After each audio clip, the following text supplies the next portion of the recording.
Welcome to another deep dive. When you sent in Simone de Beauvoir's The Prime of Life, Oh, yeah.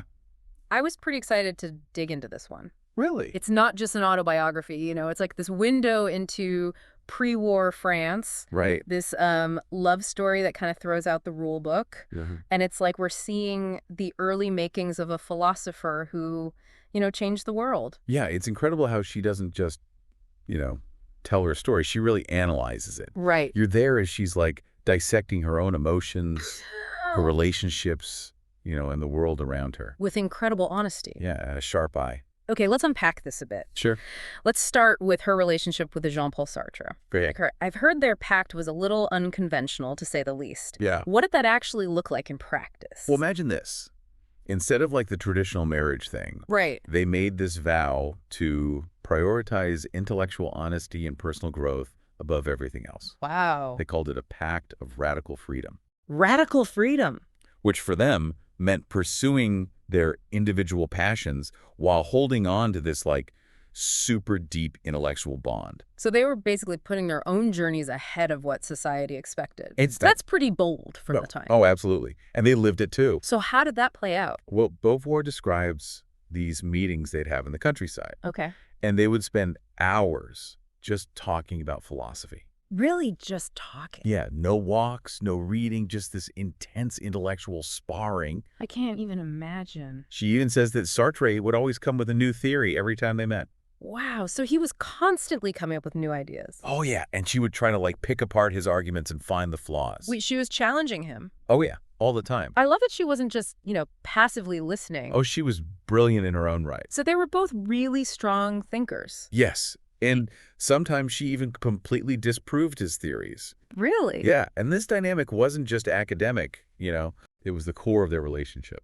That makes me wonder how much their own philosophies, intertwined. Yeah, Did they influence each other's work, or was it more separate? and that's where things get really interesting. Okay, I'm listening. If you look at Sartre's work on existentialism, for instance, Okay. you can see these echoes of Beauvoir's struggles with the expectations placed on women. You're saying he was influenced by her. Yeah, it's as if those conversations, those debates, Right. they weren't just shaping their relationship, but also their individual ideas.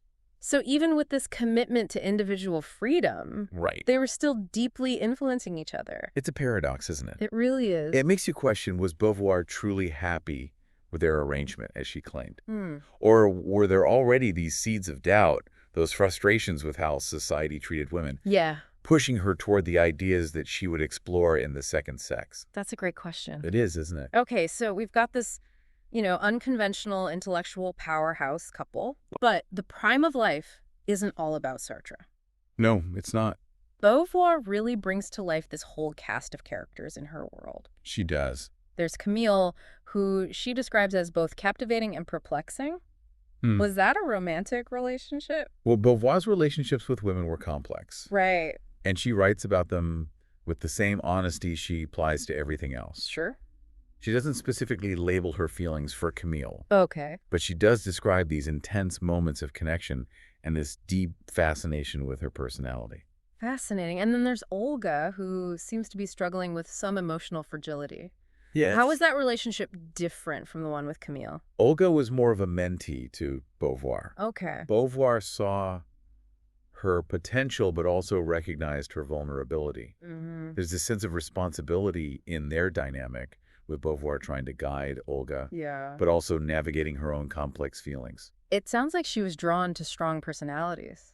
You think? Yeah, whether it was the intellectual sparring with Sartre Right. or the intensity of her relationships with women like Camille and Olga. Yeah, right. She doesn't shy away from how messy those relationships could be. Uh-huh. She admits to feeling jealousy, frustration, even moments of doubt. So she's very open about her struggles. She is, and that's what makes the prime of life so compelling.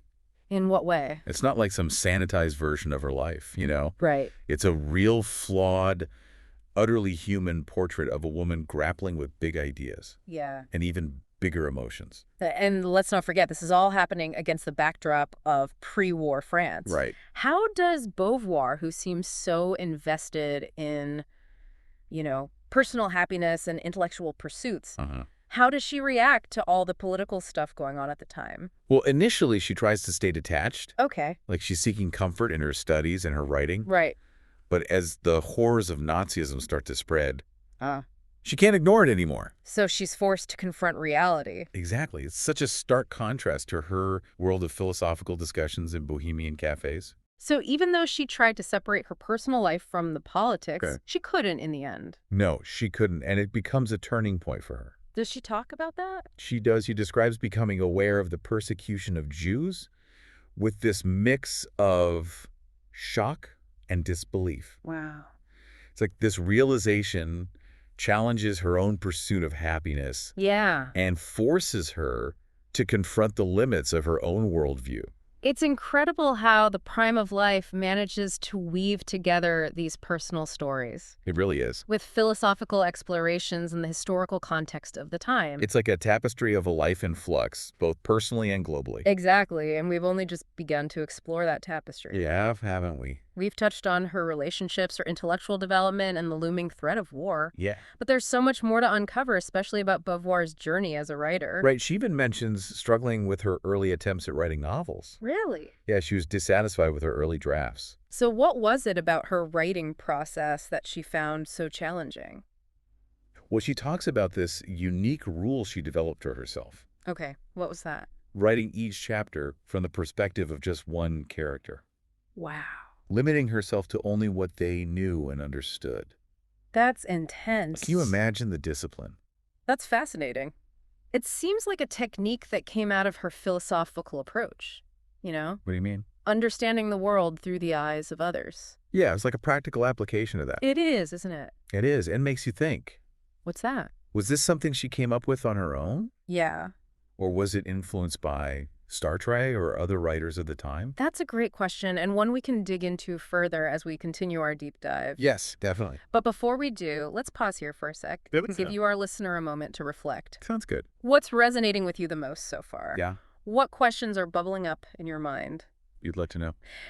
As we're going through Beauvoir's life, I feel like we're getting a masterclass in self-reflection. Oh, totally. She breaks down her experiences, her relationships, even her writing process Right.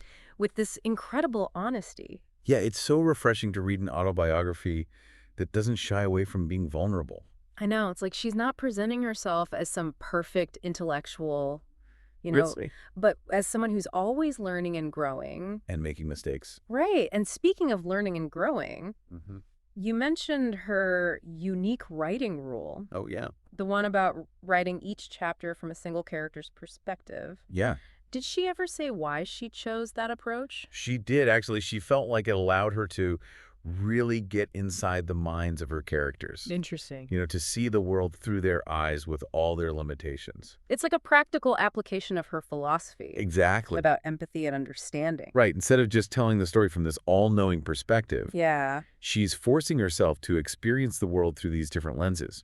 Which is such a powerful way to build empathy. Totally. Not just for the characters, but for the reader, too. For the reader, too. And this technique is so obvious in her first novel, She Came to Stay. Absolutely. The way she shifts between perspectives, Yeah. it adds so much depth and complexity to the story. It's really well done. It makes me want to reread it with this new understanding of her writing process. Oh, you should. I bet I'd catch things I missed before, but as we're talking about her writing, Yeah. I keep thinking about the historical context, Of course. pre-war France, all that social and political change. Right. Did that tension make it into her work? Absolutely. Initially, she tried to stay away from the political stuff. Okay. She was finding comfort in writing and philosophy. Right. But as things got worse, she couldn't ignore what was happening. She talks about her growing awareness of the persecution of Jews. Yeah. How did that impact her, both personally and as a writer? It really shook her. She describes feeling shocked and disbelieving, almost like she was waking up from a bad dream. It's like she's being forced to reconcile her internal world, her ideas and intellectual pursuits, Yeah. with the external world that's falling apart around her. It's a powerful contrast. Did she ever directly address this tension? You mean the struggle to balance personal fulfillment with the weight of these global events? Exactly. She did, and it's really insightful. What does she say? Well, she starts to grapple with the limitations of individual freedom Okay. when the freedom of others is being taken away. I see. And you can see the beginnings of her feminist philosophy here. Like her ideas about individual and collective liberation. Exactly. It's amazing how her personal experiences and philosophical ideas are all mixed up. I know, it's like they're informing and challenging each other. Right. It makes The Prime of Life more than just a memoir. So much more. It's like a window into the development of a thinker who would go on to change the world. And this evolution wasn't just intellectual, it was deeply personal, too. In what way? Well, she talks about the challenges in her relationship with Sartre. Oh, right. Especially when Olga comes into the picture. Okay, now this is where it gets interesting. Right. We talked about the trio earlier, Yeah. but I really want to hear more about how Beauvoir navigated that whole situation. Well, it definitely made things more complicated. Did it cause tension between her and Sartre? It seems like she talks about moments of frustration and unease. Okay. You know, trying to balance her own needs with Sartre's and Olga's. Wow, that couldn't have been easy.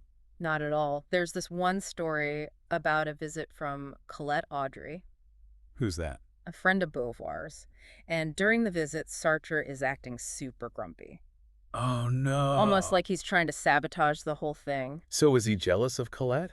It's hard to say for sure. Maybe he was threatened by her. It's possible, but it definitely points to some underlying tensions. Right, because they had this pact. This agreement to prioritize freedom, Right. but bringing Olga into the mix and all the complicated feelings. It really tested the boundaries of that agreement. It makes you wonder if that kind of arrangement could really last. Exactly. Could it really work long term? Or was it bound to fall apart? Yeah, under the weight of unspoken desires and competing needs. It's a question that comes up throughout the book. It does. And Beauvoir doesn't give us any easy answers, No, she doesn't. but she does show us just how messy human relationships can be. Even ones based on intellectual connection and a shared commitment to freedom. It's funny how we often romanticize these unconventional relationships, Yeah. but Beauvoir's story shows us the challenges and the compromises Yeah. that are part of any partnership, no matter how it's structured. It's a good reminder It is. that even the smartest people with the most free spirits Right. still have to deal with love, jealousy, and the need for connection. And she explores all of that with honesty and self-awareness. Yes, she questions her own motivations, Yeah. admits her flaws, and doesn't try to make herself or her relationship seem perfect. That's what makes her so relatable. Totally. Even decades later. But it's not all philosophy and relationship drama. What else is there? Well, she also talks about her travels Oh, yeah. Her adventures in Spain and Greece. and meeting all these interesting people along the way. Did those experiences offer her a break from the intensity of Paris? It seems like they provided a different kind of intellectual stimulation. How so? She describes her travels with a sense of wonder and curiosity, Okay. immersing herself in new cultures Right? and observing everything with her philosopher's eye. It's like she's always learning. Always, there's this story about her and Sartre trying to have a real Moroccan meal in Fez. Oh, yeah. Eating with their hands. I remember that. Trying all these new dishes. It sounds like they really wanted to embrace the whole experience. They did, even though it ended with them getting food poisoning. Oh, no. It just goes to show that even the most adventurous travelers can have mishaps. That's true. But she tells even those stories with a sense of humor. Right. Like she's finding the sunny side of things. It's like she's showing us that life is this mix of deep intellectual exploration, Right. intense emotional experiences, Yeah. and these moments of lightness and absurdity. And she embraces it all. She does the good, the bad, and the messy. Exactly. And that's what makes The Prime of Life so compelling. I agree. It's a reminder that life is a journey, not a destination. So true. And that the best journeys are the ones that take us off the beaten path. I like that. But before we go any further down that path, Yeah. maybe we should give our listener a chance to catch their breath. It's been quite a ride so far. It has, hasn't it? So before we jump into the final part of our deep dive, Okay. take a moment to think about what's standing out to you. Yeah. What are you most curious to explore further? You know, as we're wrapping up this deep dive into The Prime of Life, Yeah. one thing that keeps coming back to me is Beauvoir's take on happiness, how she viewed it. Yeah, in the beginning, she seems to be almost chasing after it, you know? Right, like it's this ideal she's striving for. Exactly. But as she encounters the realities of the world, her perspective starts to change.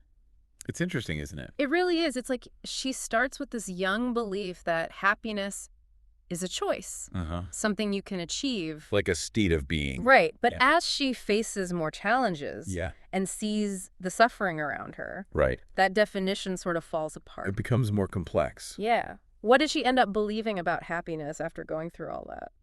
Well, that's where her philosophical mind really shines through. How so? She starts to see happiness not as this constant state, Okay. but more like a series of moments, Okay. often fleeting and fragile, Right. interwoven with the struggles of life. So it's not about avoiding the bad stuff. No, it's about finding meaning and purpose even when things are tough. That's a pretty big shift in perspective. It is. It reminds me of what she said earlier about freedom. Right. At first, she had this very individualistic view of it, but as she witnessed the rise of fascism and the persecution of others, Yeah. her understanding changed, It evolved. right? Do you think those two ideas, freedom and happiness, became connected for her? I think so. She realized that true freedom can't exist on its own. It's tied to the freedom of everyone. And her idea of happiness changed in a similar way. Exactly. She began to see that individual happiness was kind of meaningless. If it wasn't connected to something bigger. Yeah, if it wasn't rooted in a commitment to collective well-being and social justice. It's like she was saying you can't really be happy if you're ignoring the suffering around you. Right. Her own journey reflects that growing awareness, It does. this understanding that individual happiness isn't enough. And it's not sustainable in a world where so many people are denied basic freedoms. And that's so relevant to us today. Totally, we're facing so many challenges. Climate change, social inequality, political polarization. Yeah, Beauvoir's insights remind us that our own happiness can't be separate from our responsibility to address these issues. To make the world a better place. Exactly. It's a call to action. It is. To fight for a more just and equitable world. But even with this awareness of all the problems in the world, Right. Beauvoir never loses sight of the beauty and joy that life has to offer. Absolutely. Even during the darkest moments of the war, Yeah. she finds comfort in art, in nature, in her connections with other people. She talks about going to concerts, Right. Yeah. taking walks in the countryside. Finding moments of laughter amidst all the chaos. It's pretty inspiring. It is. It reminds us that even when things are really tough, When the world feels like it's falling apart. there's still beauty to be found, Yeah. connections to be made, And joy to experience. and that's the legacy of the prime of life. This story of intellectual growth, personal evolution, and this constant search for meaning. In a world that can often feel meaningless, It's a reminder that we're all works in progress, always learning and adapting. trying to figure out our place in the world. It's definitely made me think about my own life, my own values, how I view happiness and freedom. It's a book you keep coming back to I think so. and finding new layers of meaning each time. And that's the power of great literature. It stays with us, Challenges us. helps us navigate being human. So as we close this deep dive, Yeah. what final thought would you leave our listener with? That's a good question. I would say embrace the complexity. Okay. Don't shy away from the messy parts of life. The challenges, the contradictions. Yeah. Exactly. Engage with the world around you. Question your assumptions. Be open to new perspectives. And like Beauvoir showed us, Uh-huh. never stop looking for meaning, connection, and joy, even when things are hard. Beautifully said. And remember, Yeah. the journey of self-discovery never really ends. It's ongoing. Embrace the challenges, celebrate the wins, and never stop learning and growing. Couldn't have said it better myself. Thanks for joining us on this deep dive into the prime of life. It's been a pleasure. We hope it sparked your curiosity and inspired you to explore Beauvoir's work and the questions she raised. Yeah, keep those questions coming. Until next time, keep diving deep.